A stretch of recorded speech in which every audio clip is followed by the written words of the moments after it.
Di Gunung Kunlun, di puncak gunung, kabut tebal melingkar di sekitarnya. Puncak gunung tertutup salju putih yang tebal dengan suhu yang sangat rendah. Di tengah-tengah pegunungan ini terdapat deretan gunung-gunung bersalju yang membentang ribuan mil. Kalau Gunung Jiangdao adalah gunung suci bagi Hong Kong, maka Gunung Kunlun adalah gunung leluhur bagi seluruh daratan Tiongkok. Inilah salah satu alasan kenapa Gunung Kunlun, tempat yang misterius, bisa muncul di sini. Aliran energi spiritual di sini sangat aneh, seolah-olah semua energi spiritual di seluruh Tiongkok mengalir ke satu arah. Arah aliran energi spiritual ini menuju ke bagian terdalam di sisi utara Gunung Kunlun. Tujuan Gustav kali ini tentu saja bukan Gunung Kunlun. Tubuhnya mengaktifkan teknik transformasi Changlong dan dengan cepat melesat menuju puncak gunung. Pada saat yang sama, dia bisa merasakan bayangan-bayangan yang terus mendekat dari belakangnya. Mereka adalah Pan Guohua dan beberapa ahli bela diri dari dunia bela diri Tiongkok. Tidak hanya itu, Bai Lixiong juga akhirnya ikut datang. Di belakangnya terdapat satu pasukan, sekitar puluhan orang dari batalion darah besi. Sambil menggelengkan kepala dengan tidak berdaya, Gustav bergumam, sepertinya Bai Lixiong juga tidak sepenuhnya percaya pada aku. Setelah itu kesadarannya masuk ke dalam makam reinkarnasi. Sosok Chen Tianli, sang guru pedang 1000 jalan yang sudah sangat lemah berkata, "Muridku, aku telah mengajarkan kepadamu semua teknik pedang yang bisa kuajarkan. Masih ada beberapa teknik pedang yang terlalu mendalam, tapi kau belum bisa menyerapnya untuk saat ini. Sekarang energiku tidak banyak tersisa. Ingatlah untuk selalu membawa giok yang kuberikan padamu. Kalau ada masalah, carilah sekte yang disebut Sekte Pedang 10.000. Mereka akan memahami arti giok itu saat melihatnya. Aku masih punya cukup energi untuk satu serangan lagi. Ketika kau berhadapan dengan ahli dari Gunung Kunlun, kalau kau tidak mampu melawannya, aku hanya bisa melepaskan satu serangan.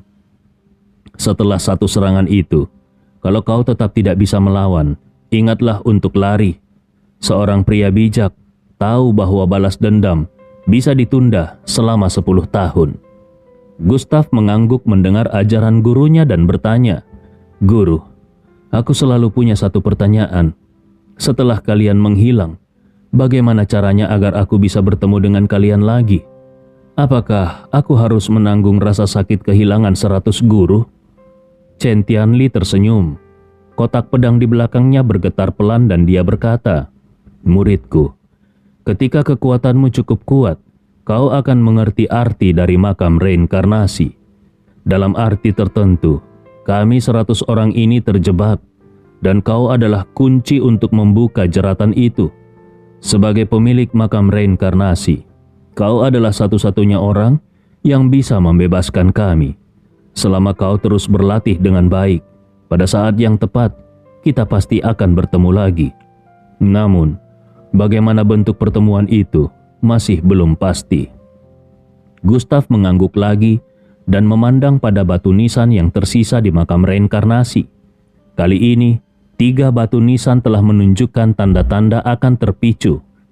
Energi dari batu pedang pemecah jiwa sedang terus berkumpul menuju 3 batu nisan tersebut. Diperkirakan setelah energi dari batu pedang pemecah jiwa habis terserap, ketiga batu nisan itu bisa diaktifkan. Namun, dia masih tidak tahu siapa ketiga orang hebat ini. Namun, kenapa setiap orang hebat selalu menekankan bahwa dia adalah satu-satunya yang bisa membebaskan mereka? Apa yang sebenarnya terjadi pada mereka sebelum makam reinkarnasi terbentuk? Gustav tidak punya waktu untuk memikirkannya lebih lanjut, karena jaraknya ke puncak gunung hanya sekitar 100 meter lagi. Dia sudah bisa merasakan puluhan aura yang menakutkan mengarah padanya dari puncak gunung. Ini adalah niat membunuh yang dingin. Ini adalah niat membunuh yang belum pernah dirasakannya di Tiongkok. Naga darah di dalam tubuhnya seolah ingin melompat keluar. Pedang penjinak jiwa juga bergetar di makam reinkarnasi. seakan menunggu untuk bereaksi. Saat ini di puncak Gunung Kunlun, terdapat sekitar puluhan orang berkumpul. Mereka adalah para ahli yang dikirim oleh Sekte Pedang Runtuh dan Aliansi Darah. Sekte Pedang Runtuh yang mengirimkan 6 orang dipimpin oleh seorang tetua bernama Su Wingwu. Sedangkan Aliansi Darah dipimpin oleh seorang tetua bernama Li Xuanjun. Meskipun lebih dari 20 orang itu ikut serta, namun mereka bukanlah pasukan elit Aliansi Darah. Insiden Ren Qiyun adalah masalah serius bagi Aliansi Darah.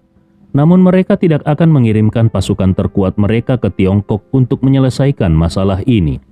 Dalam pandangan mereka, energi spiritual di Tiongkok sangat tipis.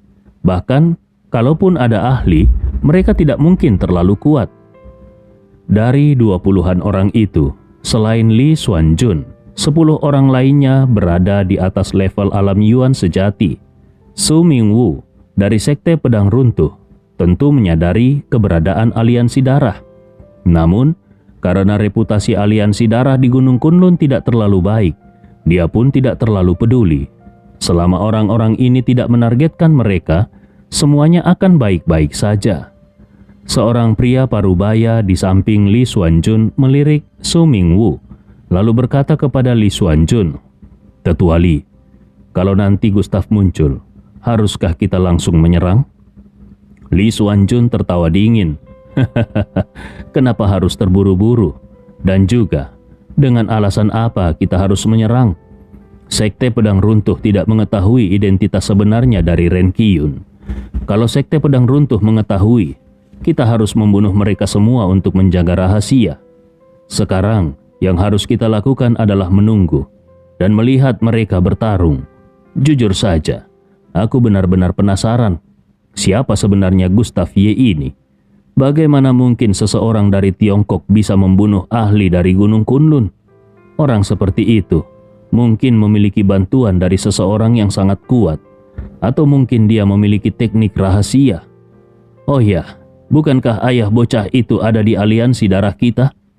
Meskipun penyelidikan belum menemukan apapun, tapi kalau Gustav ternyata begitu kuat, bukankah ini secara tidak langsung membuktikan bahwa ada rahasia besar di tubuh ayahnya? Aku pernah mendengar kalau tetua Zeng curiga keluarga Ye mungkin ada hubungannya dengan keluarga kuno Ye. Meskipun ini masih sebatas dugaan dan belum ada kepastian. Mendengar kata-kata keluarga kuno Ye, para ahli Aliansi Darah menarik nafas tajam. Itu adalah sebuah keberadaan legendaris. Kalau itu benar, maka keluarga Ye pasti memiliki keberuntungan besar di belakang mereka. Di tengah keterkejutan Aliansi Darah, seorang pemuda dengan pakaian casual muncul di hadapan semua orang. Pemuda itu adalah Gustav. Kemunculan Gustav langsung menarik perhatian semua orang. Mereka merasa marah sekaligus terkejut.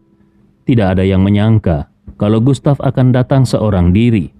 Apakah bocah ini begitu yakin dia bisa bertahan hidup? Li Xuanjun mengernyitkan dahinya. Namun meskipun merasa heran, dia tidak mengatakan apapun. Dia melirik ke arah Sekte Pedang Runtuh. Su Mingwu dan beberapa murid Sekte Pedang Runtuh sudah berdiri dan bergerak menuju Gustav. Tidak lama kemudian, Su Mingwu berdiri di depan Gustav dan dengan ekspresi dingin dia berbicara. "Kau pasti Gustav Ye. Aku hanya punya satu pertanyaan untukmu. Apakah benar kau yang membunuh Ren Qiyun dan beberapa tetua lainnya?" Suara Su Mingwu terdengar dingin, dan saat dia berbicara, dia melepaskan tekanan. Tekanan itu sangat kuat. Setidaknya menurut Gustav, kekuatan Su Mingwu berada di atas lapisan ketiga alam Yuan sejati, bahkan mungkin lebih kuat lagi. Gustav melirik ke arah Li Xuanjun yang berdiri tidak jauh dari situ dan tidak melakukan apapun, dengan tato gerbang merah darah yang terlihat jelas di lehernya. Gustav tahu dengan sangat baik bahwa orang-orang ini adalah anggota Aliansi Darah. Kali ini, Aliansi Darah mengirimkan begitu banyak ahli. Tampaknya, mereka benar-benar berniat menangkapnya. Saat ini Gustav bukan hanya harus menghadapi Sekte Pedang Runtuh, tetapi juga Aliansi Darah. Aliansi darah adalah ancaman yang paling berbahaya. Ketika Su Mingwu dari Sekte Pedang Runtuh melihat Gustav tidak bereaksi sama sekali, ekspresinya menjadi ganas dan dia berbicara dengan suara keras. "Bocah, apakah kau tidak mengerti pertanyaanku?" Gustav langsung tersadar dan berkata dengan tenang, "Ada satu hal yang mungkin belum kau tahu. Ren Qiyun memiliki identitas lain, yaitu sebagai tetua aliansi darah. Karena aku membunuhnya, maka dalam beberapa hal aku sudah membantu kalian dari Sekte Pedang Runtuh. Tapi kalian tidak perlu berterima kasih." Seorang murid dari Sekte Pedang Runtuh yang mendengar Gustav menghina tetua Ren seperti itu, wajahnya langsung dipenuhi amarah dan dia berkata, "Bocah sialan, berani-beraninya kau menghina tetua kami. Tetua Ren adalah orang yang jujur dan berintegritas. Mana mungkin dia terlibat dengan kekuatan sesat seperti aliansi darah? Benar-benar omong kosong." Setelah berkata demikian, murid Sekte Pedang Runtuh itu mencabut pedang esnya dan langsung menyerang Gustav. Cahaya pedang berkilauan seperti angin badai dan langsung menuju titik vital Gustav. Su Mingwu tidak terburu-buru untuk bertindak. Dia penasaran, ingin melihat bagaimana seorang praktisi dari Tiongkok bisa membunuh Ren Qiyun. Saat energi pedang akan mengenainya, Gustav hanya menggelengkan kepalanya dengan pasrah dan bibirnya bergerak sedikit. Jurus telapak tangan Yunsa. Dengan dengusan ringan, Gustav menggabungkan kedua telapak tangannya dan melepaskan serangan dahsyat. Suara pukulan bergema seperti petir yang menggelegar dan menciptakan gelombang besar. Mata murid Sekte Pedang Runtuh yang terkunci oleh serangan Gustav menyempit dan wajahnya penuh dengan ketakutan. Dia berteriak dengan penuh kemarahan, "Tidak, rasakan ini!" Melihat bayangan telapak tangan yang menutupi langit datang menyerangnya, murid Sekte Pedang Runtuh itu mencoba menghalangi dengan pedangnya. Terdengar bunyi gemuruh. Aura pedang menyebar dan cahaya merah meledak. Ini adalah tingkat pertama dari alam Yuan sejati. Kekuatan murid Sekte Pedang Runtuh ini juga tidak bisa diremehkan. Setidaknya dalam hal tingkat kekuatan, dia setara dengan Gustav. Di bawah pedangnya, api seperti meledak membakar langit dan bumi. Cahaya merah menyala, menerangi seluruh Gunung Kunlun, menghadapi perlawanan dari murid-murid Sekte Pedang Runtuh. Wajah Gustav penuh penghinaan saat dia berkata, "Ini seperti semut melawan kendaraan." Kalau ini terjadi beberapa hari yang lalu, Gustav pasti akan kalah. Tetapi bagi Gustav yang sekarang, jelas serangan ini tidak cukup untuk membunuhnya. Dalam sekejap kekuatan Gustav dan energi pedang yang kuat dari murid Sekte Pedang Runtuh itu saling bertabrakan dengan keras. Suara ledakan yang rendah terdengar dan dalam sekejap angin kencang yang mengerikan menyapu ke segala arah. Suara angin menderu. Aura mengerikan yang meledak dari bentrokan itu menyapu ke segala arah, seperti ombak besar yang menghantam pantai. Di bawah badai mengerikan ini, orang-orang yang baru saja tiba di puncak gunung dan siap-siap untuk melihat kematian Gustav, segera tersapu dan terlempar keluar sambil berteriak kesakitan. Melihat pertarungan antara dua orang kuat ini, bahkan angin yang menyebar saja tidak mungkin bisa ditahan oleh orang biasa. Suasana menjadi kacau. Orang-orang terlempar ke sana kemari. Melihat orang-orang yang terlempar keluar, Gustav bahkan tidak melirik mereka. Dia menyeringai dingin dan tiba-tiba berteriak, seperti ayam kecil dan anjing. Hancurkan mereka semua." Begitu Gustav selesai berbicara, terdengar suara retakan yang jelas dan wajah murid Sekte Pedang Runtuh itu langsung terdistorsi. Jeritan yang menyayat hati terdengar. Kedua lengan murid Sekte Pedang Runtuh itu terpelintir dengan mengerikan. Kabut darah menyelimuti, dagingnya terbang kemana-mana. Dalam jeritan yang memilukan itu, tulang putihnya terlihat jelas di bawah langit. Dan seiring dengan jeritan itu, tulang putih itu bahkan berubah menjadi serpihan kecil, lalu terlempar ke segala arah. Hanya dengan satu serangan, Gustav sudah menghancurkan kedua lengan murid Sekte Pedang Runtuh. Ini bukan karena dia kejam, tetapi karena saat murid Sekte Pedang Runtuh itu menyerang, setiap serangannya adalah serangan mematikan. Jadi tidak ada alasan bagi Gustav untuk berbelas kasihan. Bersikap baik kepada musuh adalah bersikap kejam kepada diri sendiri. Dengan wajah hampir terdistorsi dan diiringi jeritan menyakitkan, murid sekte pedang runtuh yang lengannya telah hancur itu terlempar seperti batu besar. Pemandangan di depan mata ini membuat ekspresi Su Mingwu berubah sepenuhnya. Siapa yang menyangka bahwa selain sombong, ternyata Gustav juga memiliki cara yang begitu kejam. Dia semakin yakin kalau Gustav memang membunuh tetua sekte pedang runtuh. Baginya Gustav adalah iblis haus darah. Su Mingwu tidak bisa lagi duduk diam. Dia melirik murid-murid yang tersisa lalu berkata dengan suara dingin, "Bentuk formasi pedang, lalu tangkap anak itu hidup-hidup." Sisa murid-murid sekte pedang runtuh berseru serentak, "Baik, tetua Su." Kemudian mereka segera membentuk formasi. Setiap langkah mereka mengguncang tanah. Pedang panjang di tangan mereka mulai bergetar. Dalam sekejap, pedang-pedang itu terlepas dari tangan mereka dan melesat ke udara. Salah satu dari mereka berteriak, "Formasi pembunuh sekte pedang runtuh." Pada saat ini, pedang-pedang yang terbang itu bersinar dengan cahaya merah menyala, seperti serigala darah yang berusaha menerkam Gustav dengan liar. Gustav tidak berani lengah.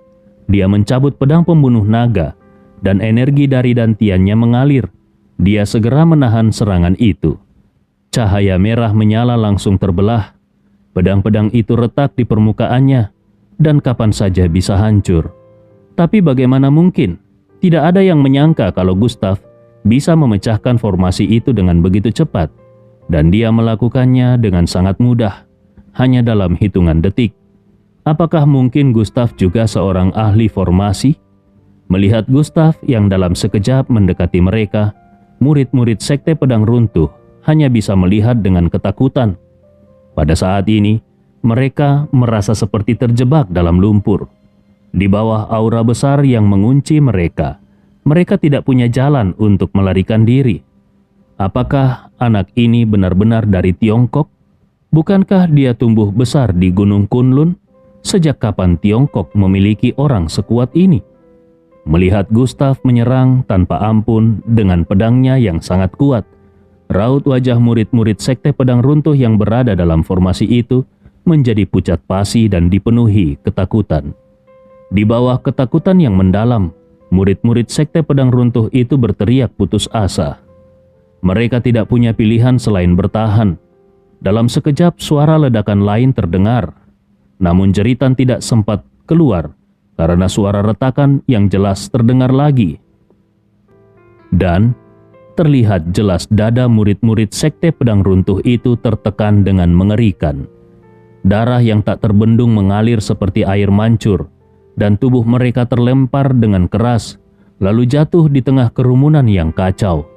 Pan Guohua yang baru tiba di puncak gunung melihat beberapa tubuh yang berlumuran darah di depannya. Raut wajahnya langsung berubah. Murid-murid sekte pedang runtuh dari Gunung Kunlun yang sejak kecil menerima sumber daya terbaik untuk berlatih, sekarang dikalahkan oleh seorang pemuda yang tumbuh di Tiongkok. Bahkan kalaupun Gustav berlatih sejak dalam kandungan, tetap saja tidak mungkin dia bisa sehebat ini. Murid-murid sekte pedang runtuh yang terluka parah meminta bantuan. "Tetua Su, tolong selamatkan kami." Mereka bisa dengan jelas merasakan darah mengalir dari tubuh mereka. Ada rasa sakit dan penderitaan yang hebat. Su Mingwu tidak ragu lagi. Dia menggenggam erat pedang dinginnya yang meluncur keluar dari pinggangnya. Dia menggenggamnya erat-erat sambil berkata, "Bocah bodoh, berani-beraninya kau melukai murid-murid sekte pedang runtuhku. Kau hanya cari mati. Berlututlah sekarang." Pada saat ini Su Mingwu benar-benar marah. Auranya seolah terbakar.